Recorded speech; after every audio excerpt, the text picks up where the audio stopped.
हरे कृष्ण। आप सभी का स्वागत है आज अध्याय 2 के पाठ में। तो अध्याय 2 का नाम है गीता का सारांश। गीता का सारांश मतलब गीता का सार भगवान ने बताया है। इसको गीता का सार क्यों कहा गया है? क्योंकि जैसे हमने कल देखा था कि जो भगवत गीता है वो 3 मुख्य भागों में बांटी गई है।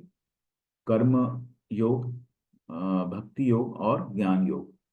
तो ये जो अध्याय है इसके अंदर भगवान सभी का थोड़ा थोड़ा सा जो है एक फ्लेवर जो है भगवान देते हैं कि क्या कर्म योग होता है, क्या भक्ति योग है। भक्ति योग को भी टच करते हैं और ज्ञान योग के बारे में बात करते हैं। तो इसीलिए इसको गीता का सार कहा गया है। ठीक है। गीता का सार जो है, गीता का सारांश चैप्टर 2 में है। तो देखते हैं क्या है। तो भगवान अर्जुन को गीता का सार। कल हम लोगों ने देखा कि अर्जुन ने कहा कि युद्ध भूमि में कि मैं रथ को जो है दोनों सेनाओं के मध्य ले चलो। तो भगवान ने जो रथ है उनके गुरुओं के सामने ले जाके खड़ा कर दिया, है ना।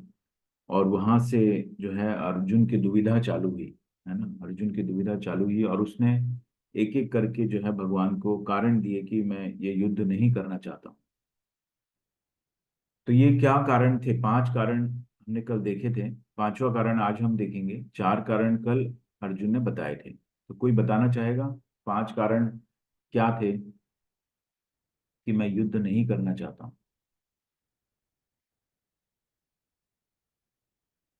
आप लोग अनम्यूट कर पाएंगे अपने आप को या हैंड रेस कर सकते हैं? जो भी बताना चाहे हैंड रेस कर सकते हैं। 5 कारण अर्जुन ने बताए। यस राहुल प्रभु जी। हरे कृष्णा गुरु जी। हरे कृष्णा गुरु जी। हरे कृष्णा हरे कृष्णा। गुरु जी ने एक कारण बताया था कि घर की जो स्त्रियां हैं वो दूषित हो जाएंगी। दूसरा कारण जो जो कुल परंपरा है वो नष्ट हो जाएगी। और उन्हें अर्जुन ने बताया था कि मुझे जो है अपने संबंधियों को मारकर किसी प्रकार का कोई भी इनमें ये लाभ नहीं दिख पा रहा है। तो इस प्रकार से इनका कारण बताए। जी, धन्यवाद प्रभु जी। और कोई बताना चाहते हैं? और कोई 5 कारणों में से और कोई छूट गया हो तो बताना चाहते हैं? प्रभु जी ने बताया कि पारिवारिक परंपराएं नष्ट हो जाएंगी, है ना। कुल परंपराएं नष्ट हो जाएगी और इसमें कोई आनंद नहीं है। सबसे पहला कारण क्या था? जब अर्जुन ने देखा सामने सैनिक खड़े हुए हैं, है ना, गुरु खड़े हैं, रिश्तेदार खड़े हैं सब सेनाओं में, तो उसको सबसे पहले क्या हुआ?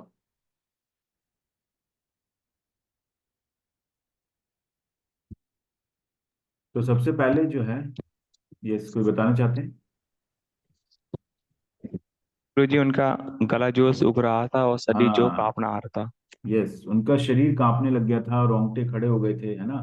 तो ये किसका चिन्ह था? ये है ना, उनको दया, करुणा, करुणा का भाव आ गया था उनके अंदर, है ना। दया आ गई थी कि मैं ये सब लोग जो है मरने वाले हैं, है ना। वो डरा नहीं था। डरने से भी आदमी के रोंगटे खड़े होते हैं। तो लेकिन ये उसके अंदर करुणा थी। और ये करुणा क्यों थी? क्योंकि वो एक भक्त था, है ना। भक्त के अंदर हमेशा करुणा रहती है। भगवान का जो भक्त होता है उसके हृदय में करुणा रहती है, दया रहती है ना। अहंकार नहीं होता है। तो उसको दया आ गई और इसलिए उसने सोचा कि, और यही अगर वो रथ दुर्योधन के सामने वो खड़ा होता, अगर मान लीजिए भगवान ने जो रथ है दुर्योधन के सामने खड़ा कर दिया होता, तो शायद ये प्रतिक्रिया नहीं होती अर्जुन की। लेकिन भगवान ने जानबूझ के रथ जो है उनके रिश्तेदारों और गुरुओं के सामने ले जाके खड़ा किया। तो अब अर्जुन को लग रहा था कि मैं इन अपने गुरु को कैसे मारूंगा, जो मेरे पिता समान जो गुरु हैं उनको मैं कैसे मारूंगा। तो इसलिए वो उसके अंदर कंपन आने लग गया था, उसके अंदर करुणा आ गई थी, है ना, दया हो गया था उसको। और दूसरा कारण जो था, उसको उसको जो प्रभु जी ने बताया कि इसमें कोई आनंद नहीं था, है ना। इसमें इनको मार के मुझे क्या खुशी मिलेगी? और ये लोग सब जब मरी जाएंगे तो मैं किसके साथ ये खुशी बांटूंगा, है ना। तो इसमें कोई आनंद नहीं था। और दूसरा, इन आतताइयों का को जो है पाप करने से फर्क नहीं पड़ता, बट हम लोग अगर इनको मारेंगे तो ये इससे पाप लगेगा, है ना। और पारिवारिक परंपराएं नष्ट हो जाएगी, कुल परंपरा नष्ट हो जाएगी और कुल की स्त्रियां जो है दूषित हो जाएंगी। तो इससे वर्ण संकर उत्पन्न हो जाएगा। और पांचवा कारण जो है इनडिसिशन, ये अब हम इस चैप्टर में पढ़ेंगे। तो संजय बोल रहे हैं अब पहले श्लोक में, संजय उवाच तम तथा कृपयाविष्टम अश्रुपूर्णाकुलेक्षणं विषिदन्तम् इदं वाक्यम उवाच मधुसूदनः। संजय ने कहा, करुणा से व्याप्त शोक युक्त अश्रुपूरित नेत्रों वाले अर्जुन को देखकर मधुसूदन कृष्ण ने ये शब्द कहे। है ना। तो अर्जुन जो है वो करुणा से व्याप्त था, शोक मुक्त था, और उसने अपने धनुष बाण रख दिए थे और बैठ गया था, और उसके आंखों से जो है आंसू आ रहे थे अश्रुपुत्रित नेत्रों वाले अर्जुन को देखकर। फिर मधुसूदन कृष्ण ने ये शब्द कहा। अब भगवान जो है अब बोलना चालू करेंगे। श्री भगवान उवाच कृतस्त्वा कश्मलम् इदं विषमे समुपस्थितम् अनार्य जुष्टम् अस्वर्गम् अकीर्तम अकीर्तिकरम अर्जुन। परम पिता परमेश्वर ने कहा, मेरे प्यारे अर्जुन, ये अशुद्धियां तुम पर आई कैसे? कैसे आई? वे ऐसे व्यक्ति के लिए बिल्कुल नहीं है जो जीवन के मूल्य को जानता है। वे उच्च ग्रहों की ओर नहीं बल्कि बदनामी की ओर ले जाते हैं। तो देखिए, भगवान ने अर्जुन को कितने कठोर शब्दों में कहा कि ये जो अशुद्धियां तुम्हारे मन में कैसे, क्योंकि भगवान जानते थे कि अर्जुन जो है एक महान योद्धा है। तो उनको कह रहे हैं कि तुम्हारे मन में ये अशुद्धियां आई कैसे? और ये ऐसे व्यक्ति के लिए बिल्कुल नहीं है जो जीवन के मूल्य को जानता है ना। अर्जुन क्षत्रिय थे, और क्षत्रिय जो का काम है युद्ध युद्ध करना, है ना। तो क्षत्रिय का काम अगर वो युद्ध नहीं करेगा, तो भगवान यहाँ कह रहे हैं कि उच्च ग्रहों की नहीं बल्कि बदनामी की ओर ले जाते हैं। तो जो उसका मनुष्य का जो वृत्तिपरक कार्य है ना, उसको वो करना चाहिए, उसका कर्तव्य है। तो भगवान ने अर्जुन को ये है कड़े शब्दों में जो है बताया कि तुम ये क्या कर रहे हो, है ना। ऐसे व्यक्ति को बिल्कुल शोभा नहीं देता जो जीवन के मूल्य को जानता हो। एक योद्धा होके, एक क्षत्रिय होके तुम ऐसा कर रहे हो। कार्पण्यदोषोपहत स्वभावः पृच्छामि त्वां धर्मसम्मूढचेताः यच्छ्रेयस्यान्निश्चितं ब्रूहि तन्मे शिष्यस्तेऽहं शाधिमां त्वां प्रपन्नम। अब मैं अपनी कृपण दुर्बलता के कारण अपना कर्तव्य भूल गया हूँ और सारा धैर्य खो चुका हूँ। ऐसी अवस्था में मैं आपसे पूछ रहा हूँ कि जो मेरे लिए श्रेयस्कर हो उसे निश्चित रूप से बताएं। अब मैं आपका शिष्य हूँ और शरणागत हूँ, कृपया मुझे उपदेश दें। अब देखिए, बहुत इंपॉर्टेंट श्लोक है ये 2.7 जो है। यहाँ पे भगवान अर्जुन जो है एक तो अपना एक्सेप्ट कर रहा है कि मैं अपनी कृपण दुर्बलता के कारण, है ना। कृपण मतलब कंजूस भी होता है, और एक वो होता है कि जो मोहित हो जाता है ना, मोह हो जाता है कि मैं जैसे हम लोग मोहित हो जाते हैं अपने परिवार के लिए, है ना, समाज के लिए, अपने देश के लिए। तो मैं हम सोचते हैं कि मैं ही जो है, मैं अपने परिवार को बचा सकता हूँ, मैं अपने परिवार को का उद्धार कर सकता हूँ, सब मैं अपने आप को ही कारण मानता हूँ, है ना। तो इसको कृपण दुर्बलता बोलते हैं।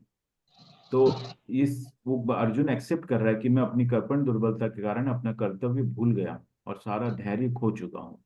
ऐसी अवस्था में मैं पूछ रहा हूँ कि जो मेरे विशेष को उसे निश्चित रूप से बताएं। तो ये सबसे अच्छा होता है कि जब हम अपने हमको कोई दुविधा आती है तो हमें हमेशा अपने गुरु के पास, या गुरु नहीं है तो माता पिता के से हमें सलाह लेनी चाहिए, है ना। तो जिस तरह से अर्जुन ने कहा कि मैं आपका शिष्य हूँ और शरणागत हूँ, कृपया मुझे उपदेश दें।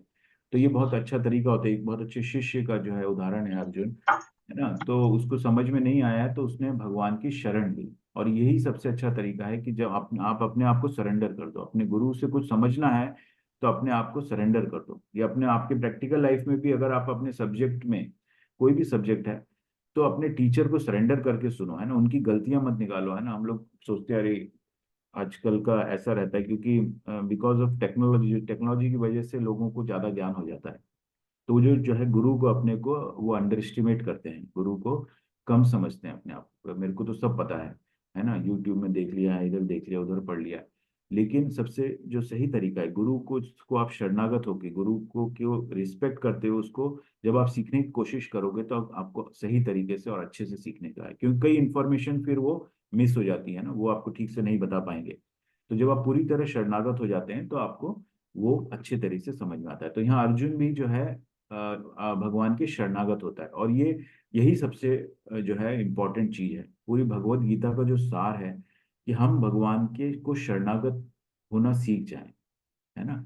जब हमें भगवत गीता पूरी समझ आ जाएगी तो हम भगवान के शरणागत हो जाते हैं। शरणागत होना मतलब किसी भी चीज का जो कारण है हम उसको भगवान को मानते हैं ना। हमको सुख आ रहा है तो वो भी हम भगवान की वजह से आ रहा है, दुख है तो हमारे कर्मों की वजह से हमको जो भगवान की व्यवस्था है, जो प्रकृति के गुण हैं, उनकी वजह से हमको ये मिल रहा है। ऐसा सोच के जब हम भगवान के में श्रद्धा रखते हैं, तो ये शरणागत हो जाते हैं। सब चीज को हम भगवान के ऊपर छोड़ देते हैं और व्यर्थ चिंता नहीं करते सुख में दुख में। तो ये शरणागत होना होता है। तो शिष्य जो है जब अपने आप को शरणागत कर देता है, तब वो उसके समझ में आता है। तो तात्पर्य है, प्रभुपाद कह रहे हैं, प्रभुपाद की जय, यह प्राकृतिक नियम है कि भौतिक कार्यकलाप ही की प्रणाली ही आर्य के लिए चिंता का कारण है। पग पग पर उलझन मिलती है, अतः प्रामाणिक गुरु के पास जाना आवश्यक है, जो जीवन के उद्देश्य को पूरा करने के लिए समुचित पथ निर्देश दे सके। समग्र वैदिक ग्रंथ हमें उपदेश देते हैं कि जीवन की अनचाही उलझनों से मुक्त होने के लिए प्रामाणिक गुरु के पास जाना चाहिए। ये उलझनें उस दावाग्नि के समान है जो किसी के द्वारा लगाए बिना भभक उठती है। इसी प्रकार विश्व की स्थिति ऐसी है कि बिना चाहे जीवन की उलझनें स्वतः उत्पन्न हो जाती हैं। कोई नहीं चाहता कि आग लगे, किंतु फिर भी वह लगती है और हम अत्यधिक व्याकुल हो उठते हैं।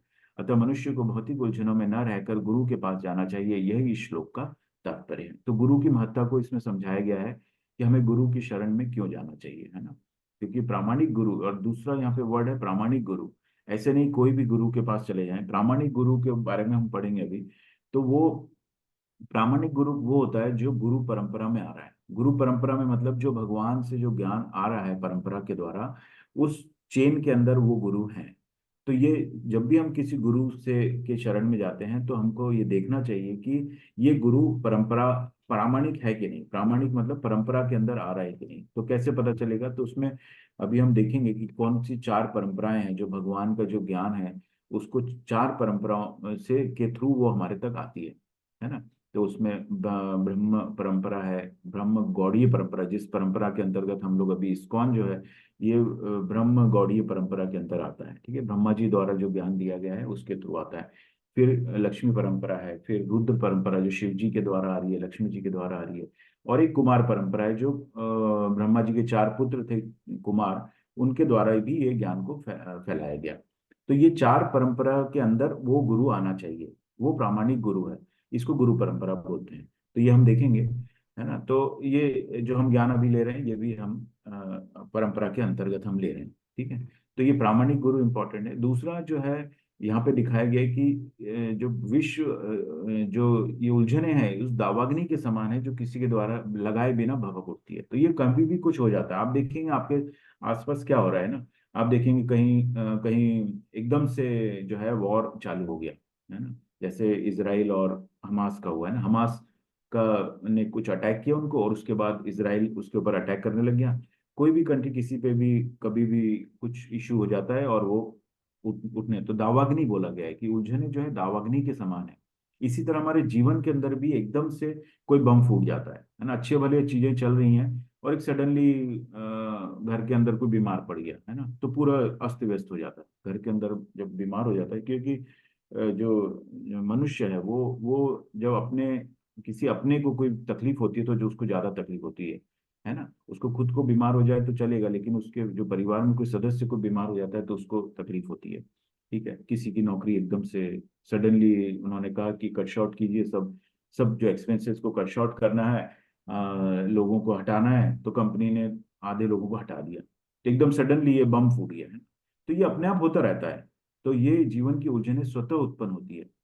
कोई नहीं चाहता कि आग लगे, किंतु फिर भी वह लगती है और हम अत्यधिक व्याकुल हो उठते हैं। तो ये सिचुएशन जो बहुत प्रैक्टिकल है, हमारे जीवन में ऐसी बहुत सी स्थिति परिस्थितियां आती हैं कि जहाँ एकदम से ये उलझनें उत्पन्न हो जाती हैं। तो इसको समझाएंगे भगवान आगे कि कर्मों की बारीकियों को समझना बहुत ही मुश्किल है ना। कर्म की बारीकियों को समझना बहुत ही मुश्किल है, और ये क्यों हो रहा है ये समझना बहुत मुश्किल है। तो इसीलिए जो है आगे धीरे धीरे वो भक्ति योग की तरफ ले जाते हैं भगवान। तो अर्जुन को ये बताया प्रामाणिक गुरु के बारे में। भगवान का क्या मतलब है? ऐश्वर्यस्य समग्रस्य वीर्यस्य यशस्य श्रियः ज्ञान वैराग्य योश्चैव षणनाम भग इति रणा। तो भगवान का जो है यहाँ पे डेफिनेशन दी हुई है इसके अंदर। तो कोई कहता है कि मैं भगवान हूँ, है ना, क्योंकि अ, भगवान अभी भगवत गीता में भगवान जो है अर्जुन को अपना विश्व रूप दिखलाएंगे। तो वो इसीलिए दिखलाते हैं कि लोग जो जो है आगे समय में कई लोग ऐसे आएंगे जो अपने आप को भगवान कहेंगे। तो भगवान कौन है, ये अगर किसी को जानना है तो वो अपना विश्व रूप दिखलाए, ऐसा उनका तात्पर्य था, है ना। तो वो विश्व रूप भगवान को दिखलाया था। लेकिन इस श्लोक के अंदर जो भगवान की डेफिनेशन दी हुई है, ठीक है, जो जिसके अंदर छह छह भगवान, छह क्वालिटीज होती हैं कि जो जो अनलिमिटेड होती है ना। भगवान का ऐश्वर्य जो है, पूरे ब्रह्मांड के मालिक हैं वो, है ना, पूरे ब्रह्मांडों के मालिक हैं, सृष्टि के मालिक हैं। तो उनके ऐश्वर्य जो है अनलिमिटेड ऐश्वर्य है ना। उसके बाद उनका वीर्य जो है अनलिमिटेड, बल जो है, बल है, यश उनका अनलिमिटेड है, ज्ञान उनमें अनलिमिटेड है, वैराग्य उनमें अनलिमिटेड है। तो इस तरह से ये छह जो है इसके अंदर क्वालिटीज बताई गई है कि भगवान कौन है, ठीक है। अब भगवान के अलावा भी कुछ वर्ड्स आते हैं, जैसे परमेश्वर है, परमात्मा है, या ब्रह्म बोलते हैं, ब्रह्म ज्योति, है ना। तो परमेश्वर मतलब पर, ईश्वरों में जो परम होता है, ईश्वर मतलब हम सब कई कई देवताओं को भी भगवान बोलते हैं। कई जगह वर्णन आता है, ये भगवान शंकर ने ये कहा, भगवान शिव ने ये कहा। तो इस तरह पर ईश्वर बोलते हैं, भगवान बोलते हैं। लेकिन उन ईश्वरों में जो परम है ना, परमेश्वर, जो सबसे ऊपर है, जो सबके कारण है, सबके उद्गम के कारण है, वो परमेश्वर होते हैं। उसी तरह तो मैं क्या देखता हूँ, अगर दृष्टि से इसको समझने की कोशिश करते हैं कि ये तीनों स्टेजेस हम किस तरह से समझ सकते हैं। तो अगर, तो कृष्ण कौन है, ठीक है, इसको समझने की कोशिश करते हैं। तो जब हम दूर से देखते हैं तो हमें एक जैसे समुद्र दिख रहा है, पहाड़ियां हैं, या जंगल दिखता है। फिर जब हम और नजदीक जाते हैं, ठीक है, तो हमें और थोड़ी सी पिक्चर क्लियर होती है कि हाँ, वहां पर कुछ पेड़ भी लगा है कोई, ठीक है। और उस पेड़ के ऊपर जो है एक पक्षी बैठा हुआ है। जब हम और क्लोज जाते हैं तो उस पेड़ के ऊपर क्या बैठा है, तो ये तीनों चीजें इस तरह से हम समझ सकते हैं। तो जो भगवान है, भगवान का जो शरीर है वो दिव्य है ना। तो उससे जो रोशनी निकलती है भगवान के शरीर से, है ना, वो एक ब्रह्म ज्योति के समान लगती है। रोशनी की जो एक ज्योति हमको समझ सकते हैं, उसको ब्रह्म बोलते हैं, है ना। तो कई लोग यहीं पे आके उस इसी को सब कुछ मान के कई संस्थाएं हैं जो इसको प्रमोट करती हैं कि ब्रह्म ही सब कुछ है ना। वो ब्रह्म में लीन हो जाना चाहते हैं। तो इसीलिए वो उस ज्योति को ही पूरी शक्ति मानते हैं, सबके उद्गमों का कारण मानते हैं, ठीक है। तो वो गलत नहीं है, क्योंकि वो भगवान की के दिव्य शरीर से वो रोशनी निकल रही है ना। तो वो ब्रह्म तक स्थित हो जाते हैं। फिर कुछ लोग उसको और डिस्कवर करने की कोशिश करते हैं, वो थोड़ा और नजदीक जाते हैं। तो वहां पे परमात्मा, जो परमात्मा कौन है, जो हर कण कण में हम बोलते हैं भगवान है, वो भगवान का परमात्मा जो का जो रूप है, जो छोटा सा अंश है, जो हमारे शरीर के अंदर भी है ना। अभी हम देखेंगे तो हमारे शरीर के अंदर दो दो अंश हैं, एक आत्मा है और एक परमात्मा है। तो आज का चैप्टर जो है वो इसी के ऊपर है कि हम अपने इन दोनों चीजों को हम अच्छे से समझ लें। और जब हम इस तरह से हम समझ जाते हैं तो हमें भगवान की तरफ आगे बढ़ने में बहुत मदद मिलती है। तो परमात्मा, दूसरा जो स्वरूप है उनका, परमात्मा की अनुभूति, ठीक है। तो जब हम अपने शरीर को देखते हैं और शरीर के अंदर जो भगवान है वो साक्षी रूप में, हमारे भगवान वो देखते हैं सिर्फ, मतलब दो पक्षी की तरह, एक आत्मा है, एक परमात्मा है। एक पक्षी कुछ कर रहा है, खा रहा है, और एक पक्षी उसको देख रहा है। तो परमात्मा वो पक्षी है जो वो देख रहा है ना। हम जो भी करते हैं वो हमारे उसके साक्षी हैं भगवान, ठीक है। तो हम बोलते हैं भगवान जो है कण कण में है, और भगवान सब जानते हैं। तो वो इस तरह से जानते हैं कि क्योंकि वो परमात्मा रूप में हमारे शरीर के अंदर विद्यमान है। हर शरीर में, हर कण में परमात्मा है, ठीक है। और तीसरा जो अनुभूति होती है वो भगवान, जो जो भगवान अपने द्विभुज रूप में है ना, कृष्ण रूप में जो है वो अंतिम अनुभूति है ना। ब्रह्मा जी कहते हैं गोविंदम आदि पुरुषम तमहम भजामि। ये बार बार हम लोग को समझना चाहिए, क्योंकि ब्रह्मा जी जो हैं वो जीवों में से प्रथम जो प्रकट हुए थे। भगवान ने सृष्टि रचना थी, तो ब्रह्मा जी सबसे पहले जो, ब्रह्मा जी ने पहले, भगवान ने अपने आप को विस्तारित किया, है ना, तीन विष्णुओं में। और फिर विष्णु से कि कमल से, नाभि से, है ना, कमल आया, कमल के ऊपर ब्रह्मा जी उत्पन्न हुए थे, ठीक है ना, उत्पन्न थे। तो ये हम सभी जानते हैं। तो ब्रह्मा जी पहले थे, और उसके बाद उनको जो है सृष्टि रचनी थी। भगवान ने जो उनको कार्य दिया था सृष्टि रचने का। तो ब्रह्मा जी जब अवतरित हुए तो उसके बाद उन्हें पता नहीं था, वो पहले जीव थे, ठीक है। और वो जब उन्होंने ये सब तपस्या की और जब समझ गए सब भगवान को, तब उन्होंने ये ब्रह्म संहिता करके एक बुक है, ठीक है, उसको आप पढ़ेंगे तो उसके अंदर ब्रह्मा जी ने अपनी स्तुतियां लिखी हैं। तो उसमें हर स्तुति में वो लिखते हैं कि गोविंदम आदि पुरुषम तब हम भजामि। गोविंद ही आदि पुरुष हैं और मैं उनको प्रणाम करता हूँ। तो परमेश्वर मतलब कृष्ण, गोविंद, ठीक है, तो ये तीन तरह की अनुभूति होती है, ब्रह्म, परमात्मा और परमेश्वर। इसको अच्छे से हम समझ लेते हैं। तो अलग अलग जो संस्थाएं हैं या अलग अलग आचार्य ऋषि मुनि ने अलग अलग अनुभूति के आधार पर अपने जो है ज्ञान को आगे बढ़ाया है। लेकिन जो ये चार परंपराएं से जब ज्ञान आता है तो वो सीधे हमको भगवान की तरफ लेके जाता है, कृष्ण की तरफ लेके जाता है। तो ये सही दृष्टि है। तो इस तरह से हमको एक जो है ब्रह्म जो शक्ति पुंज दिखता है कि ये एक रोशनी है, कोई जो शक्ति है ना, इसी से सब कुछ होता है। लेकिन जब हम नजदीक जाते हैं तो हमको एक धुंधली सी तस्वीर दिखती है, जो हमको लगता है कि एक परमात्मा रूप है जो हमारे अंदर है, कण कण में भगवान है। ठीक है। और उसके बाद जब हम और क्लियर करते हैं तो हमें एक श्याम सुंदर रूप दिखता है। तो ये अनुभूति तक हमको जाना है, ये पूर्ण पूर्ण ज्ञान है ये, है ना। ब्रह्म तक या परमात्मा तक रह जाना ये अधूरा ज्ञान है। हम जब पूरा कृष्ण की तरफ, पूरा गोविंद की तरफ पहुंच जाते हैं तो ये पूर्ण ज्ञान बोलते हैं इसको। ठीक है। वो दो ज्ञान भी कोई गलत नहीं है, क्योंकि वो भी आपको भगवान के नजदीक ले जाते हैं। ठीक है, तो ये पूर्ण ज्ञान है। तो पहला आंसर वन है ये, देहिनोस्मिन यथा देहे कौमारम यौवनम जरा तथा देहांतर प्राप्ति ही धीरस तत्र न मुह्यति। जिस प्रकार शरीरधारी आत्मा इस वर्तमान शरीर में बाल्यावस्था से तरुण अवस्था में और फिर वृद्धावस्था में निरंतर अग्रसर होता रहता है, उसी प्रकार मृत्यु होने पर आत्मा दूसरे शरीर में चला जाता है। धीर व्यक्ति ऐसे परिवर्तन से मोह को प्राप्त नहीं होता है। तो ये आंसर वन, मतलब पहला क्वेश्चन, जो पहला जो दुविधा थी अर्जुन की कि मुझे, मैं इनको क्यों मारूं, उसको करुणा आ गई, दया आ गई। तो भगवान यहाँ पर ये बता रहे हैं कि जिस प्रकार शरीरधारी आत्मा इस, भगवान अर्जुन को कह रहे हैं कि तुम्हें दुखी होने की जरूरत नहीं है ना। तुम, क्योंकि ये जो शरीरधारी जो आत्मा है इस वर्तमान शरीर से बाल्यावस्था में और तरुण अवस्था में और फिर वृद्धावस्था में निरंतर अग्रसर होता रहता है, और उसी प्रकार मृत्यु होने पर आत्मा दूसरे शरीर में चला जाता है। तो भगवान ने शरीर और आत्मा के बीच का अंतर अर्जुन को समझाया कि तुम जो जिनके लिए दुखी हो रहे हैं वो वो सिर्फ अपना शरीर बदलेंगे, उनका मृत्यु नहीं होती। आत्मा, वो आत्मा है, शरीर नहीं है। जो तुम मोहित हो रहे हो वो शरीर के लिए मोहित हो रहे हो। ठीक है। तो इसीलिए उसमें मोह करने की जरूरत नहीं है, क्योंकि इन्हें दूसरा शरीर प्राप्त होगा। तो ये पहली दुविधा का जो है अर्जुन को भगवान ने आंसर दिया है। और उसके बाद, वासांसि जीर्णानि यथा विहाय नवानि गृह्णाति नरो पराणि तथा शरीराणि विहाय जीर्णानि अन्या अन्यानि संयाति नवानि देहि। जिस प्रकार मनुष्य पुराने वस्त्रों को त्याग कर नए वस्त्र धारण करता है, उसी प्रकार आत्मा पुराने तथा व्यर्थ के शरीरों को त्याग कर नवीन भौतिक शरीर धारण करता है।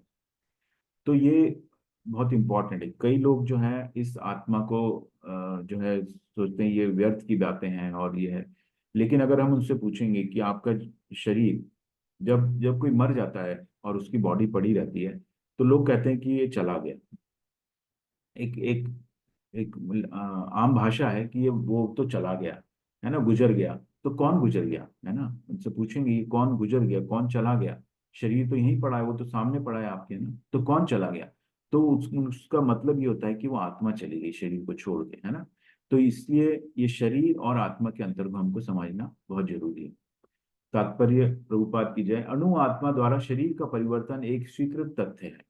आधुनिक विज्ञानी जन तक जो आत्मा के अस्तित्व पर विश्वास नहीं करते, पर साथ ही हृदय से शक्ति साधन की व्याख्या भी नहीं कर पाते, उन परिवर्तनों को स्वीकार करने को बाध्य हैं जो बाल्यकाल से कौमारावस्था और फिर तरुणावस्था तथा वृद्धावस्था में होते रहते हैं। वृद्धावस्था से यही परिवर्तन दूसरे शरीर में स्थानांतरित हो जाता है। ठीक है। तो यहाँ पे ये बताया गया है कि जो विज्ञानी जन होते हैं, साइंटिस्ट होते हैं, है ना, वो आत्मा पे, कई साइंटिस्ट तो बहुत ज्यादा दृढ़ विश्वास होता है उनको। जैसे हमने देखा था कि आइंस्टीन जो है वो भगवत गीता को विश्वास करता था, है ना। उसको ये पता है कि कोई ना कोई शक्ति है ना। लेकिन यहाँ पे कई साइंटिस्ट हैं वो इसको विश्वास नहीं करते हैं। वो कहते हैं कि ये नेचुरल है, ये सब इवॉल्व हो रही हैं चीजें, इवोल्यूशन बोलते हैं उसको, है ना। एक थ्योरी भी है जो ये इवोल्यूशन की थ्योरी है।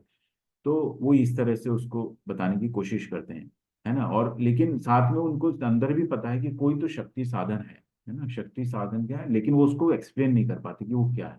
आज तक कोई भी साइंटिस्ट इस आत्मा का जो कण है इसको एक्सप्लोर नहीं कर पाया है, ये क्या है, क्या शरीर से निकलता है। जो कई लोगों ने एक्सपेरिमेंट भी बहुत की, कई साइंटिस्ट ने, कि जो मरने वाला आदमी है उसको कमरे में बंद करके, ऐसे कई साइंटिस्ट ने एक्सपेरिमेंट किए, लेकिन वो उसको पकड़ नहीं पाए कि कहाँ क्या जाता है शरीर से ऐसा जो शरीर मृत हो जाता है। ठीक है। तो वो समझते हैं कोई तो साधन की जो है, लेकिन उसको एक्सप्लेन नहीं कर पाते हैं, है ना। ले और ये भी स्वीकार करते हैं कि जब शरीर है, बच्चा हुआ, बच्चा बड़ा हुआ, है ना, फिर उससे तरुण अवस्था में जाता है, फिर वृद्धावस्था में जाता है, और फिर वृद्धावस्था से उसका शरीर जब किसी काम का नहीं रहता तो वो मर जाता है ना। तो यहाँ से ये आत्मा का परिवर्तन होता है, जब शरीर वृद्ध हो जाता है तो उसके बाद वो, उसकी मृत्यु के बाद वो दूसरे शरीर में चले जाता है, और ये साइकिल चलती रहती है। तो अब ये इसको हम लोग सब समझते हैं जब हम लोग देख रहे हैं अपनी आंखों के सामने से, ठीक है। तो इसीलिए आत्मा और शरीर को समझना बहुत जरूरी है। नैनम छिन्दन्ति शस्त्राणि, नैनम दहति पावकः, नैचैनम क्लेदयन्त्यः, यंत त्यापो न शोषयति मारुतः। यह आत्मा न तो कभी किसी शस्त्र द्वारा खंड खंड किया जा सकता है, न अग्नि द्वारा जलाया जा सकता है, न जल द्वारा भिगोया, वायु द्वारा सुखाया जा सकता है। तो भगवान कह रहे हैं कि ये जो अंश है, ये जो आत्मा, जो अणु आत्मा बोलते हैं इसको, है ना, अंश भगवान के अणु रूप में है, आत्मा है, वो न तो किसी के शस्त्र द्वारा खंड खंड किया जा सकता है, न अग्नि द्वारा जलाया जा सकता है। ना आप शरीर को मार सकते हो, शरीर को जला सकते हो, शरीर को गीला कर सकते हो, भिगो सकते हो, सुखा सकते हो, लेकिन आत्मा को आप कुछ नहीं कर सकते, है ना। तो इसीलिए आत्मा और शरीर के अंतर का ये डिफरेंस है। अवांच्यवादांश बहून् दिश्यन्ति तवाहिता, वदीयस्यन्ति तवाहिता, निंदन्तस्तत्व सामर्थ्यम ततो दुख तरुण तरम नुकिम। तुम्हारे शत्रु अनेक प्रकार के कटु शब्दों से तुम्हारा वर्णन करेंगे और तुम्हारे सामर्थ्य का उपहास करेंगे, तुम्हारे लिए इससे दुखदाई और क्या हो सकता है ना। तो जब अर्जुन ने को भगवान समझा रहे हैं कि अगर तुम क्षत्रिय हो, क्षत्रिय का काम युद्ध करना, तो जब आप युद्ध छोड़ के चले जाओगे तो तुम्हारे जो शत्रु हैं वो तुम्हारा उपहास करेंगे, है ना, मजाक उड़ाएंगे। तो इससे दुखदाई और क्या हो सकता है, एक क्षत्रिय के लिए उसकी निंदा करना, है ना, उससे दुखदाई और क्या हो सकता है।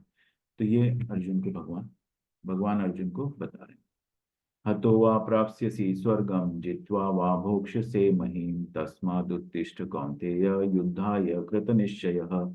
हे कुंती पुत्र, तुम यदि युद्ध में मारे जाओगे तो स्वर्ग प्राप्त करोगे, और यदि तुम जीत जाओगे तो पृथ्वी के साम्राज्य का भोग करोगे, अतः दृढ़ संकल्प करके खड़े हो और युद्ध करो। तो अर्जुन का दूसरा जो कारण था, वो था कि मैं इसमें क्या आनंद है ना, इसमें इससे क्या आनंद की प्राप्ति होगी, अपने स्वजनों को मारने के मैं क्या आनंद भोग पाऊंगा। तो यहाँ पे भगवान कह रहे हैं कि अगर तुम युद्ध में मारे जाओगे तो जो स्वर्ग प्राप्त करोगे, क्योंकि जो कर्तव्य को करता हुआ मरता है ना। तो अर्जुन क्षत्रिय था, क्षत्रिय का काम है युद्ध करना, और युद्ध करते करते अगर वो वीर गति को प्राप्त होता है तो उसे स्वर्ग प्राप्त होता है, ये शास्त्रों के द्वारा वो है। तो कोई भी सैनिक अगर अपने देश की रक्षा करते हुए मरता है तो उसको स्वर्ग की प्राप्ति होती है। यहाँ पे भगवान कहना चाह रहे हैं। और पृथ्वी के, अगर तुम जीत जाओगे तो पृथ्वी के साम्राज्य का भोग करोगे, है ना। तो अगर वो जीत जाते तो उनका जो भी पांडवों का राज्याभिषेक होता, और वो राज्य का साम्राज्य का भोग करते। अतः दृढ़ संकल्प करके खड़े हो और युद्ध करो। तो अर्जुन को बार बार भगवान कह रहे हैं कि खड़े हो और युद्ध करो, है ना, तो पूरे साम्राज्य का भोग करोगे।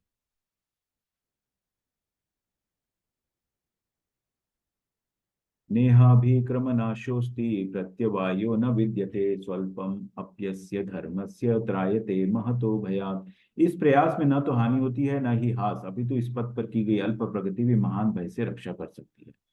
तो जो हम कर्तव्य करते हुए जो काम कर रहे हैं, जो भगवान की अगर खुशी के लिए हम कर रहे हैं, तो इसमें भगवान कह रहे हैं ना हानि होती है ना हास होता है, ठीक है।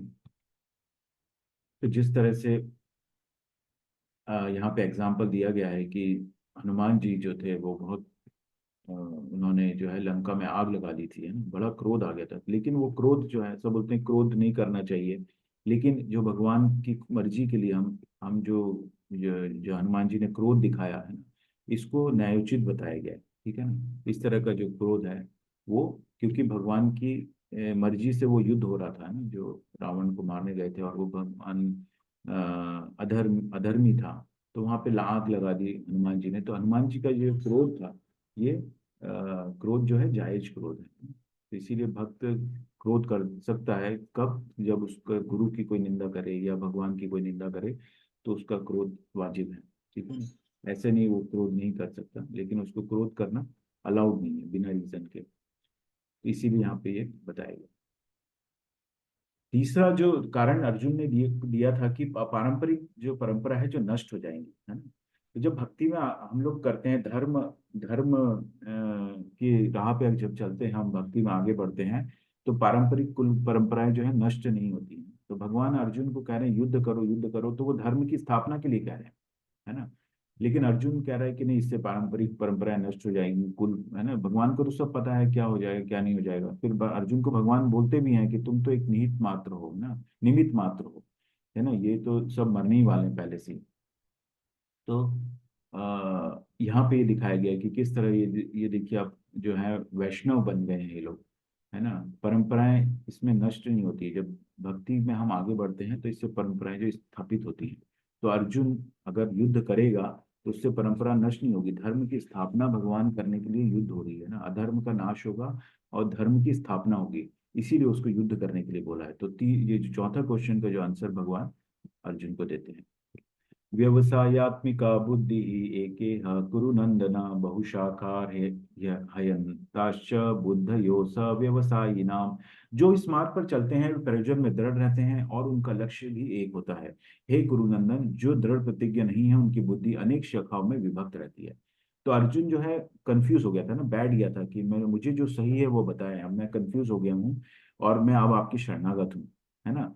तो अब भगवान यहाँ पर उसको बता रहे हैं कि जो अपने दृढ़ में प्रयोजन में दृढ़ रहते हैं और उनका लक्ष्य एक होता है ना। तो जो दृढ़ प्रतिज्ञ लेकिन जो नहीं है, उनकी बुद्धि अनेक शाखाओं में विभक्त है, तो वो कंफ्यूज रहता है ना। कई बार हम लोगों के अंदर कंफ्यूजन आ जाता है, हम ये करें कि ये करें ये करें, क्योंकि हम दृढ़ प्रतिज्ञ नहीं है, दृढ़ नहीं है हम लोग। जीवन में हमको क्या चाहिए वो दृढ़ता नहीं है, तो हम लोग फिर विभक्त हो जाते हैं, अलग अलग शाखाओं में विभक्त हो जाते हैं, ये भी कर लेते हैं वो भी कर लेते हैं वो भी कर लेते हैं ना। लेकिन ये तो कर्म करना है एक्चुअली, तो आपको क्या करना है ये किसी को पता ही नहीं है कि जीवन का जो उद्देश्य क्या है ना। इसीलिए हम लोग अलग अलग शाखाओं में विभक्त रहते हैं। तो भगवत गीता हमको अपने जीवन के उद्देश्य तक लेके जाती है। त्रैगुण्य विषया वेदा निस्त्रैगुण्यो भवार्जुन निर्द्वंदो नित्य सत्वस्थो निर्योग क्षेम आत्मवान। वेदों में मुख्यतः प्रकृति के तीनों गुणों का वर्णन हुआ है। हे अर्जुन, इन तीनों गुणों से ऊपर उठो, समस्त द्वैतों और लाभ तथा सुरक्षा की सारी चिंताओं से मुक्त होकर आत्मपरायण बनो। आत्मपरायण बनो मतलब अपने आत्मा को ध्यान में रखते हुए उसके लिए काम करो। क्योंकि ये तीनों गुणों का जो वर्णन है अभी 17th 14 चैप्टर में, प्रकृति के गुण के ऊपर पूरा बहुत डिटेल्ड वर्णन हुआ है कि हम किस तरह इस प्रकृति के गुणों में उलझ जाते हैं और उसके अंदर हम उसके द्वारा कर्म कराए जाते हैं। जो माया है, भगवान की जो माया बोलते हैं, ये सब माया है, तो वो प्रकृति के गुण है ना। उसके अंदर हम काम करते हैं, तो कभी हम सतोगुण में होते हैं, रजोगुण में होते हैं, कभी तमोगुण में हो जाते हैं। कोई कोई एकदम जघन्य सा काम कर देता है, किसी को मार डालता है, तो वो बहुत भयंकर तमोगुण में होता है उस वक्त, है ना। और कभी हम भगवत गीता पढ़ रहे हैं, भगवान के बारे में पढ़ रहे हैं, तो ये सतोगुण होता है। तो जो जीवन का उद्देश्य यही है कि हम धीरे धीरे अपने आप को सतोगुण में ले जाएं। और उसके बाद यहाँ पे भगवान कह रहे हैं कि समस्त द्वैतों, द्वैतों मतलब द्वैत मतलब दो चीजें होती है ना, जैसे गर्मी और सर्दी, है ना, लाभ और हानि, सुख और दुख। तो इन सब सब चीजों से जब हम ऊपर उठ जाते, समस्त द्वैतों और चिंताओं से मुक्त होना है हमको। इन चीजों से, न सुख में हम ज्यादा खुश हों, न दुखी में हम ज्यादा दुखी हों, क्योंकि ये हमारे कर्मों के हिसाब से चल रहा है, सुख और दुख जो है सब चल रहा है। ठीक है। तो इस तरह से हमको इसके ऊपर उठना है और आत्मा के लेवल पर हमको सोचना है। जब तक हम देहात्म बुद्धि लगाएंगे ना, देहात्म स्तर पर सोचते रहेंगे, तो हम इसके ऊपर नहीं उठ सकते हैं, ठीक है ना। तो हमें जो है आत्मपरायण बनना है ना। ये अर्जुन को भगवान कह रहे हैं। कर्मण्यवाधिकारस्ते माँ फलेषु कदाचन माँ कर्म फल हेतु भूर्मा ते संगोस्त्व कर्मणि। तुम्हें अपने कर्म कर्तव्य करने का अधिकार है, किंतु कर्म के फलों के तुम अधिकारी नहीं हो। तुम न तो कभी अपने आप को अपने कर्मों के फलों का कारण मानो, न ही कर्म न करने में कभी आसक्त हो। ठीक है। तो ये भगवान, ये बहुत फेमस जो है श्लोक है 2.47, जिसमें भगवान कह रहे हैं कि तुम अपने कर्म का जो कर्तव्य करने का अधिकार है तुम्हारे पास, लेकिन उसके फलों के तुम अधिकारी नहीं है। वो तो मैं ही तुम्हें दूंगा, है ना। कर्म के फल जो है भगवान की व्यवस्था के थ्रू आते हैं, है ना। कि प्रकृति उससे किस तरह के कर्म आपके हैं, उसके हिसाब से आपको फलों का भोग करना पड़ता है। ठीक है। तो इसीलिए तुम न तो कभी अपने आप को अपने कर्मों के फलों का कारण मानो, न ही कर्म न करने में कभी आसक्त। तो कर्म करो अपने हिसाब से, लेकिन उसके फल के अधिकारी तुम नहीं। ठीक है, तो जैसे हम कोई परीक्षा की बहुत अच्छे से तैयारी करते हैं, ठीक है, और फिर उसके बाद उसमें असफल हो जाते हैं, तो हम उसके अंदर अपने आप को कारण मान लेते हैं ना। कई लोग जो है ऐसा, और एक्सट्रीम स्टेप भी उठा लेते हैं। तो उसके लिए अपने आप को कारण मत मानो, है ना। तुम अब कर्म किया है, उसके बाद भूल जाओ। ठीक है, आपने तैयारी की, अच्छी तैयारी की, नहीं हुआ तो ठीक है, आगे आगे लाइफ खत्म नहीं हो गई है ना। तो आगे बढ़िए, आगे बढ़ना है हमको। तो ऐसे जीवन में बहुत सारे पल आते हैं हमको, जहाँ पर हमको ये सोचना है कि हम फल के अधिकारी नहीं है। ये जो फल मिला है इसको एक्सेप्ट करो, भगवान को ने दिया है। हो सकता है इससे बुरा हो सकता था, है ना, किसी का एक्सीडेंट हो जाता है, उसका एक हाथ खराब हो गया, तो ये समझो कि ठीक है, आपके जो है कर्मों के हिसाब से आपको कुछ मिला है, लेकिन भगवान की कृपा है कि मुझे, ठीक है, दूसरा हाथ मेरा बच गया, मेरे पाँव बच गए, है ना, मेरा शरीर बच गया। तो ऐसे ही उसको एक्सेप्ट करना है हमको, कि ये भगवान की का प्रसाद समझ के हमको एक्सेप्ट करना है, क्योंकि वो फल के अधिकारी हम नहीं है, ये भगवान और प्रकृति से हमें मिलता है। ठीक है, तो हर जो द्वैतों के जो है सुख दुख में सब में समभाव रहना चाहिए। तो न ही कर्म फलों का कारण मानो, और न ही कर्म करने में कभी आ सकते। श्री भगवानुवाच प्रजहाति यदा कामान् सर्वान् पार्थ मनोगतान् आत्मन्येवात्मना तुष्टः स्थितप्रज्ञस्तदोच्यते।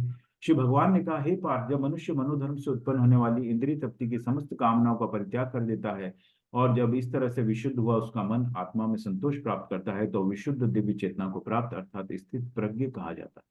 तो भगवान यहाँ पे स्थित प्रज्ञ की डेफिनेशन दी है, कि जब हम इंद्रिय तृप्ति की समस्त कामनाओं का परित्याग कर देता है ना, हम अपनी इंद्रियों की तृप्ति के लिए काम नहीं करते, हम भगवान की इंद्रियों को तृप्त करने के लिए जब काम करते हैं ना, जिससे भगवान खुश हो, है ना, भगवान की खुशी के लिए हम अगर काम करते हैं, कि किस तरह से काम करेंगे, ऐसा नहीं कि हम कोई सब काम छोड़ देंगे, है ना। हम जो भी काम करेंगे वो भगवान के लिए करेंगे, है ना। जैसे हम भगवान को भोग लगा रहे हैं, ठीक है, तो भगवान को ध्यान में करते कि आप इसको ग्रहण कीजिए, जो भी मैं दे पा रहा हूँ अपनी सामर्थ्य के हिसाब से, है ना। भगवान तो इतने दयालु हैं कि भगवान ने कहा है कि पत्रम पुष्पम फलम तो ये, मुझे अगर कोई प्रेम से एक पत्र पुष्प और फल भी प्रदान करता है, जल प्रदान करता है, तो मैं उसे एक्सेप्ट करता हूँ, लेकिन वो भाव होना चाहिए, प्रेम होना चाहिए। तो ऐसा नहीं कि आप उनको पत्र पुष्प दे रहे हैं और खुद जो है हलवा पूड़ी खा रहे हैं, है ना, लेकिन उनको भाव से आप दीजिए। ठीक है, अपने सामर्थ्य के हिसाब से भगवान को देते हैं, तो भगवान की खुशी के लिए करते हैं कुछ। हम घर में खाना बना रहे हैं, तो ये सोच के बनाएं कि हम प्रसाद बना रहे हैं भगवान के लिए।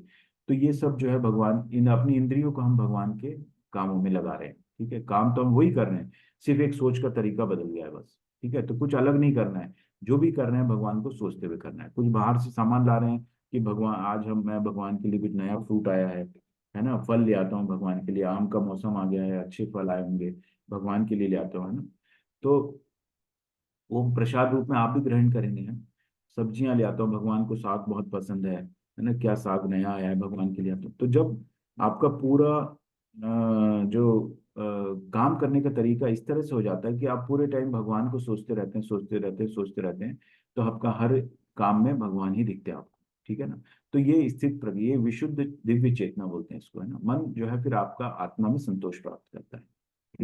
तो ये विशुद्ध हो जाता है, उसका मन विशुद्ध हो जाता है सभी, क्योंकि उसकी कामनाओं से का परित्याग हो जाता है उसका, है ना। उसको कोई फल की आशा नहीं होती है, जो भी है वो उसमें खुश होता है ना, इससे उसको होता है।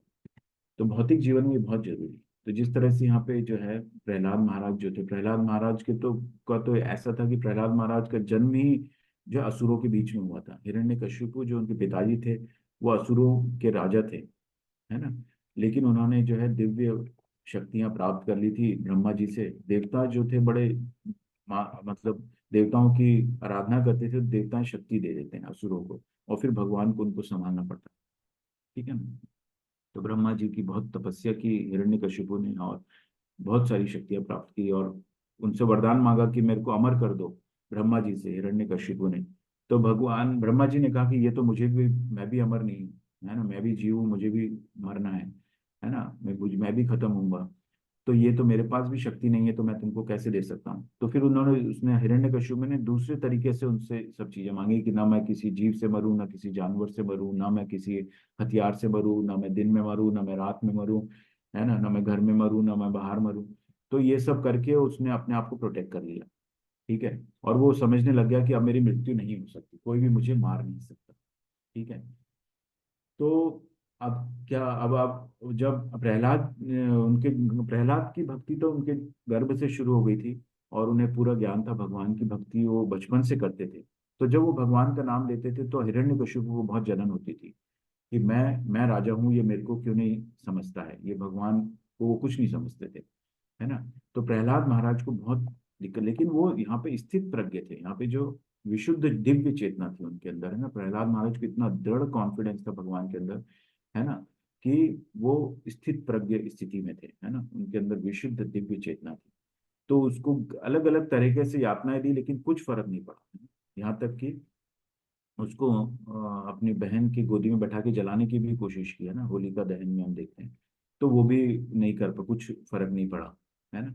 और बाद में भगवान ने उनका अंत किया था, जब बहुत स्थिति ऊपर हो गई, तो फिर भगवान ने इतना इतना बोलते थे, जब प्रहलाद ने कहा कि भगवान हर जगह है, तब वो हिरण्यकशिपु को गुस्सा आया, और उसने बोला कि क्या भगवान तेरे इस महल में भी हैं, इस खंबे में भी हैं। तो भगवान फिर उस उसने कहा कि हाँ, इस खंबे में भी हैं। और फिर भगवान उसमें से प्रकट हुए, और उसका उनका उसका जो है सर्वनाश किया, है ना, फाड़ दिया उसको। तो इस तरह से भगवान अपने जो है लीला दिखाते हैं, अपने भक्तों की रक्षा के लिए वो आते हैं। लेकिन हमको विशुद्ध दिव्य चेतना में होते हैं तब ऐसा होता है ना। प्रभुपाद का एग्जाम्पल है, प्रभुपाद देखिए 70 ईयर्स में उन्हें पता नहीं था कि वो किस लिए जा रहे हैं, है ना। जब वो जहाज में बैठे थे, उन्हें ये पता नहीं था कि किस लिए जा रहे हैं, क्या होगा आगे। लेकिन उन्हें विश्वास था, अपने गुरु पे विश्वास था, भगवान पे विश्वास था। और रास्ते में 2 हार्ट अटैक आए, है ना, उसके बाद भी बच गए। और उन्होंने कहा था कि तीसरा अगर आएगा तो मैं नहीं बच पाऊंगा। लेकिन उनकी जो चेतना जो दिव्य थी, है ना, वो भगवान का प्रसार करने के लिए अपने गुरु के आदेश पे जा रहे थे, और दृढ़ विश्वास था भगवान पे, है ना। इसीलिए ये एग्जाम्पल था। The entire science of psychology in 2 श्लोक। तो अगले जो 2 श्लोक है, इसके अंदर पूरा साइकोलॉजी साइंस है इसके अंदर। ध्यायतो विषयान् पुंसः संगस्ते पुष संगस्तेषुपजायते, संगात् संजायते कामः, कामात् क्रोधो विजायते। इंद्रिय विषयों का चिंतन करते हुए मनुष्य की उनमें आसक्ति उत्पन्न हो जाती है, और ऐसी आसक्ति से काम उत्पन्न होता है, और फिर काम से क्रोध प्रकट होता है। तो ये सीक्वेंस है, ये हमेशा ऐसे ही होता है ना, कि इंद्रिय विषयों का चिंतन करते हैं हम कि कोई भी हमारी इंद्रिय को तुष्ट करने के लिए उसके बारे में हमेशा विचार करते रहते हैं, है ना। ये विचार आते रहते हैं, और उससे हमको आसक्ति हो जाती है। ठीक है, हम उस से आसक्ति हो जाती है, और जब आसक्ति हो जाती है तो ये लस्ट में कन्वर्ट हो जाता है ना। इस आसक्ति से काम उत्पन्न होता है, और फिर काम से क्रोध प्रकट होता है। जब हमारा वो जो काम है वो संतुष्ट नहीं होता है, तो हमें क्रोध आ जाता है, क्रोध प्रकट होता है। ठीक है ना, इसको लस्ट बोलते हैं। लस्ट किसी के लिए भी हो सकता है ना, किसी भी इंद्रिय विषय के लिए लस्ट हो सकता है। आप मैं मुझे बहुत धन चाहिए, बहुत धन चाहिए। कई लोगों को ऐसी मतलब बिल्कुल ये रहता है कि मैं मुझे और भी मिल जाए, और मिल जाए, मैं पूरे साम्राज्य मिल जाए मुझे, है ना। तो ये एक लस्ट होता है किसी भी के प्रति। तो जब ये नहीं मिलता है तो इससे हमको क्रोध आता है। फिर क्रोध होता है तो क्या होता है, आगे देखिए। क्रोधात भवति सम्मोह, सम्मोहात स्मृति विभ्रम, स्मृति भ्रंशात बुद्धिनाशो, बुद्धिनाशात प्रणश्यति। क्रोध से पूर्ण भ्रम उत्पन्न होता है, और भ्रम से स्मृति, जब स्मृति हतप्रभ है तो बुद्धि खो जाती है, और जब बुद्धि खो जाती है तो भौतिक पूल में फिर से गिर जाता है ना। तो काम से क्रोध आया, और क्रोध से हमारा जो है पूर्ण भ्रम भ्रम उत्पन्न हो जाता है। भ्रम मतलब हमको विस्मृति हो जाती है। स्मृति मतलब विस्मृति मतलब हम भूल जाते हैं कि हम क्या कर रहे हैं। किसी कोई आप देखेंगे कि जब लड़ाई होती है दो लोगों के बीच में, अब आपको समझ में आने लग जाएगा, जब आप भगवत गीता पूरी पढ़ेंगे तो आपको समझ में आने लग जाएगा कि कोई ऐसा व्यवहार क्यों कर रहा है ना।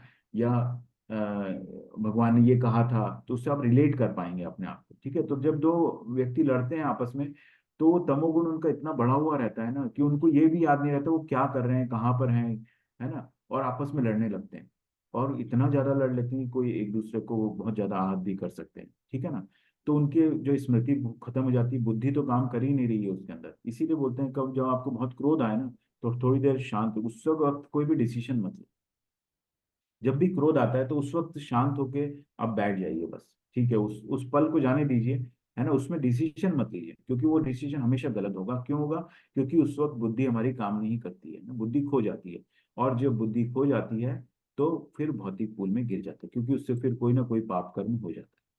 ठीक है, तो यहाँ पर भी ये सब एग्जाम्पल दिया है। यहाँ पर जैसे ये स्त्री को देख के मोहित हो गया तो उसको काम वासना उसमें आ गई, और फिर उसके बाद उसने कोई ऐसा कदम उठा दिया, है ना, तो ये सब जो है भौतिक पूल में फिर से गिर जाता है। भौतिक पूल में गिरना मतलब हम जन्म और मृत्यु के पूरा जो हमारा उद्देश्य है कि हमको इस जन्म और मृत्यु के चक्कर से बाहर निकलना। ठीक है, हमने अभी तक जो भी कर रहे हैं अपने जीवन में, ये भौतिक जीवन है। ठीक है, इसके अलावा जो है ये 25% है। ठीक है, इसके अलावा जो है 3/4, 75% जो है, इससे 3 गुना जो है आध्यात्मिक जगत है ना। हमको हमारा जो जो असली असली जगत जो है वो हमारा आध्यात्मिक जगत है, हमें वहां वापस जाना है, हमें अपने घर वापस जाना है ना, हम बोलते हैं भगवत धाम जाना है। तो भगवत धाम ही हमारा जो है असली घर है। हम तो यहाँ पे भौतिक पूल में गिरे हुए हैं, है ना, हमने कुछ ऐसे कर्म किए हैं कि जिस वजह से हम यहाँ गिरे हुए हैं। और ये तो अच्छा है कि हमको मनुष्य योनि मिली है, ताकि हम ये सब समझ पा रहे हैं कि यहाँ इससे जहाँ वापस जाने का रास्ता क्या है ना। ये हम, है ना, कई लोगों को तो ये भी नहीं, करोड़ों लोग हैं, उसमें से कुछ ही लोग ही भगवत गीता पढ़ रहे हैं जिन्हें जिनको ये ज्ञान हो पाएगा कि हम इस पूल में गिरे हुए हैं और यहाँ से हमको बाहर निकलना है। ठीक है, और भगवान ये रास्ता दिखा रहे हैं। तो इसीलिए ये 2 श्लोकों के अंदर ये पूरा काम है। देखिए, मनुष्य इंद्रिय विषयों का चिंतन करता है, उससे आसक्ति उत्पन्न होती है, आसक्ति से काम उत्पन्न होता है, काम से क्रोध होता है, क्रोध से भ्रम, पूर्ण भ्रम हो जाता है, स्मृति चली जाती है, स्मृति जाती है तो बुद्धि चली जाती है, और बुद्धि चली जाती है तो हम ऐसा कोई पाप कर डालते हैं जिससे हम वापिस इस जन्म मृत्यु के चक्कर में आ जाते हैं। ठीक है, तो ये इससे पूरी साइकोलॉजी बताई गई है इन 2 श्लोकों में। ठीक है, किसी भी वस्तु के साथ हमारा अटैचमेंट हो जाता है, और उस अटैचमेंट को इतना बढ़ जाता है जिसको हम काम बोलते हैं ना, क्रोध और लस्ट बोलते हैं, काम, है ना, इतना अधिक आसक्ति हो जाती है, उसको काम बोलते हैं। उससे फिर हमको क्रोध आता है क्योंकि हमको मिलता नहीं। ठीक है ना, और फिर उसके बाद हमारा सम्मोहित हो जाता है, हमारी स्मरण शक्ति का, है ना, क्षति हो जाती है, स्मरण शक्ति की क्षति हो जाती है, और उसके बाद बुद्धि खत्म हो जाती है और हम फिर पतन हो जाता है हमारा। ठीक है, गिर जाते हैं। स्वामी प्रभुपाद के कुछ शब्द हैं: मनुष्य कृष्ण भावनामृत या दिव्य जीवन को एक क्षण में प्राप्त कर सकता है। हो सकता हो सकता है कि उसे लाखों जन्म के बाद भी न प्राप्त हो। यह तो सत्य समझने और स्वीकार करने की बात है। ख्वांग महाराज ने अपनी मृत्यु के कुछ मिनट पूर्व कृष्ण के शरणागत होकर ऐसी जीवन अवस्था प्राप्त कर ली। इस जीवन का अंत होने से पूर्व यदि कोई कृष्ण भावना भावित हो जाए तो उसे तुरंत ब्रह्म निर्वाण अवस्था प्राप्त हो जाती है। भगवत धाम तथा भगवत भक्ति के बीच कोई अंतर नहीं है, चूंकि दोनों चरम पद है। अतः भगवान की दिव्य प्रेमा भक्ति में व्यस्त रहने का अर्थ है भगवत धाम को प्राप्त करना। भौतिक जगत में इंद्रिय तृप्ति विषयक कार्य होते हैं, और आध्यात्मिक जगत में कृष्ण भावनामृत विषयक। इसी जीवन में ही कृष्ण भावनामृत की प्राप्ति तत्काल ब्रह्म प्राप्ति जैसी है। जो कृष्ण भावनामृत में स्थित होता है वह निश्चित रूप से पहले ही भगवत धाम में प्रवेश कर चुका होता है। भगवत गीता के प्रतिपाद्य हैं कर्म योग, ज्ञान योग तथा भक्ति योग। इस द्वितीय अध्याय में कर्म योग तथा ज्ञान योग की स्पष्ट व्याख्या हुई है, एवं भक्ति योग की भी झांकी दे दी गई है। ठीक है, तो ये बहुत इंपॉर्टेंट है। चरम, चूंकि दोनों चरम पद हैं, कौन से चरम पद है? भगवत धाम तथा भगवत भक्ति के बीच कोई अंतर नहीं, ये बहुत इंपॉर्टेंट है। कि एक तो है कि हम भगवत धाम पहुंच गए भक्ति करते करते, और एक भगवत भक्ति, हम इसी जीवन में हमको भगवत भक्ति प्राप्त हो गई है। ठीक है ना, जब हम हमारे अंदर आप आगे बढ़ेंगे, लेवल 2, लेवल 3, लेवल 4, लेवल 5, तो लेवल 5 जो है ये इसके अंदर भक्ति शास्त्री बोलते हैं इसको। तो उसके अंदर आपको पढ़ाया जाता है नेक्टर ऑफ डिवोशन, है ना। तो नेक्टर ऑफ डिवोशन करके भक्ति रसामत सिंधु एक बुक होती है, तो इसके अंदर भक्ति का पूरा साइंस है। ठीक है, ये जो बुक है ये भक्ति रसामत सिंधु होती है, तो ये आचार्य ने लिखी है ना, रूप गोस्वामी जी ने किया हुआ है, प्रभुपाद ने इसको एक्सप्लेन किया है। तो ये भक्ति के अंदर जब हम आगे बढ़ते हैं तो किस तरह भगवत भक्ति को प्राप्त किया जाए, है ना, उसकी बहुत बारीकियों को बताया गया है ना। उसके अंदर किस क्या क्या स्टेजेस होती हैं, कितने तरह की भक्तियां होती है, किस तरह से। तो अल्टीमेटली जब हम प्रेमा भक्ति में पहुंचते हैं, प्रेमा भक्ति में जो भगवान से हमको प्रेम हो जाता है, तो एक तो होता है भगवत से हमें स्वतः प्रेम हो जाता है, जैसे मीराबाई थी।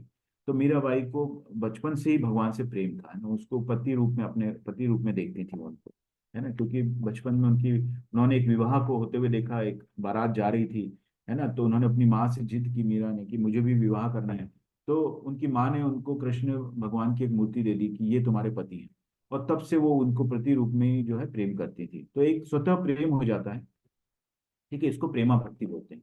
ठीक है, तो ये प्रेमा भक्ति में आ जाता है, तो इसको भगवत भक्ति प्राप्त होना बोलते हैं। तो जब हम इस जन्म में, इस मनुष्य जीवन में हमको जब ये भगवत भक्ति प्राप्त हो जाती है, तो ऐसा प्रभुपाद कह रहे हैं कि ये भगवान भगवत धाम को प्राप्त करने के बराबर है, ये है। क्यों बराबर है? क्योंकि आध्यात्मिक जगत में हर काम हम भगवान की खुशी के लिए करते हैं, वहां पर जो पूरा काम होता है वो भगवान पर कृष्ण भावना भावित होता है ना। जब हम वही काम इस जीवन में हम करने लगते हैं, तो वो हमको भगवत धाम को प्राप्त करने जैसा होता है ना। लेकिन आप देखेंगे, कोई बोलता है कि फिर जब जो भक्त होते हैं उनको इतनी परेशानियां क्यों होती हैं ना, उनको इतने दुख क्यों आते हैं। लेकिन उस भक्त को उस वो परेशानियां नहीं दिखती है, उसको भगवान से प्रेम होता है। और वो ये समझता है ना, उन द्वैतों को समझता है, सुख और दुखों को समझता है, सब चीजें। और इनसे वो जो है इनसे उसको उनको कोई प्रभाव नहीं पड़ता, और उससे संभाव रखता है उसमें, है ना, और सिर्फ भगवान के अंदर रहता है। क्योंकि भगवान भगवत धाम में तो कोई सुख दुख और कुछ नहीं है ना, वहाँ सुख ही सुख है सिर्फ। वहाँ कोई, जो हमको चार चीजें हैं, जन्म मृत्यु जरा व्याधि, ये चारों इससे छुटकारा मिलता है ना। तो इसीलिए ये भगवत धाम को प्राप्त करने जैसा है, जब हम कृष्ण भावना व्रत में होते हैं, तो ये भगवत धाम को प्राप्त करने जैसा है। यहाँ पे बताया गया। तो इस तरह से जो क्वेश्चंस थे, पांच चीजें थी, उनको भगवान ने यहाँ पे उत्तर दिया एक एक करके, कि दया आ गई थी अर्जुन को। तो भगवान ने कहा ये हम शरीर हैं, तो इसलिए तुमको दया करने की जरूरत नहीं है। आत्मा की ये मृत्यु होगी तो शरीर, नया शरीर प्राप्त होगा, तो इसमें कोई दुखी होने वाली बात नहीं है। तो ना दुख होना है ना खुश होना है, इसमें कोई आनंद नहीं है। तो उसने कहा कि अगर मरोगे तो स्वर्ग जाओगे, और जीवित रहोगे तो इस साम्राज्य का भोग करोगे, है ना, फिर पाप लगेगा। तो ये डिवोशनल एक्टिविटी में, भक्ति गतिविधि में कोई पाप नहीं होता जब हम भगवान के लिए कार्य कर रहे हैं ना। ये भक्तिमय कार्य कैसे हुआ? क्योंकि भगवान एक धर्म की स्थापना के लिए, है ना, इन अधर्मियों जो थे, दुर्योधन धृतराष्ट्र, इन्होंने अधर्म किया था, है ना। इस अधर्म की समाप्ति के लिए, इस अधर्म का विनाश के लिए और धर्म की स्थापना के लिए युद्ध लड़ रहे हैं, है ना। भगवान ने तो पूरा मौका दिया था, लेकिन ये युद्ध धर्म की स्थापना के लिए हो रहा था, तो ये भगवान की मर्जी से हो रहा था। तो ये भक्तिमय गतिविधि हो गई, तो इसलिए इसको में कोई पाप नहीं लगेगा, यहाँ पे भगवान कह रहे हैं। ठीक है। और फिर पारिवारिक परंपराएं नष्ट हो जाएगी। तो एक, जब हम रोल मॉडल बनते हैं, इन धर्म की स्थापना करते हैं, तो लोग उसमें, परंपरा नष्ट नहीं होती, परंपरा स्थापित होती है। ठीक है। और इनडिसिसिव, है ना, क्योंकि दृढ़ संकल्प नहीं है। तो जब हम दृढ़ संकल्प करके कोई काम करते हैं, स्वामी की सेवा करें, दृढ़ निश्चय के साथ स्वामी की सेवा करें, तो उसमें इनडिसिसिव नहीं होता। क्योंकि हमें पता है ये सब जो है, सुख दुख, है ना, गर्मी सर्दी, ये सब जो है, ये द्वैत द्वैत है, सब द्वैतों को हम संभाव रखते हैं इनके साथ। और हम एक दृढ़ संकल्प के साथ भगवान की भक्ति करते हैं। वाञ्छाकल्पतरुभ्यश्च कृपा सिन्धुभ्य एव च पतितानां पावनेभ्यः वैष्णवेभ्यो नमो नमः। अनंत कोटि वैष्णव वृंद की जय, शील प्रभुपाद की जय, उपस्थित भक्त जनों की जय।